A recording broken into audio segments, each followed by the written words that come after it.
आज राष्ट्रवादी काँग्रेस शरदचंद्र पवार पक्षाच्या वतीनं महागाई विरोधात तीव्र आंदोलन करण्यात आलं। बेरोजगारी आणि महागाईनं सामान्य माणसाचं जगणं कठीण झालं असून याबाबत झोपलेल्या सरकारला जागं करण्यासाठी राष्ट्रवादी काँग्रेस पार्टी शरद पवार पक्षाच्या वतीनं नवी मुंबईत प्रतिकात्मकरित्या रस्त्यावर चूल पेटवून आंदोलन करण्यात आलं आणि सामान्य माणसाच्या दररोजच्या जगण्याच्या लढाईकडे सरकारचं लक्ष वेधण्यात आलं।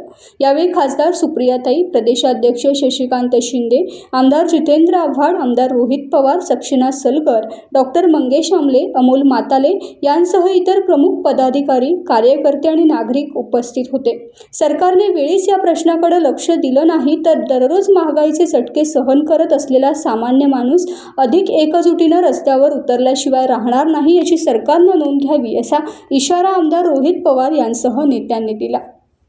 टाइम्स डिजिटलला लाईक करा, शेअर करा, सबस्क्राइब करा आणि बेल आयकॉन दाबायला विसरू नका।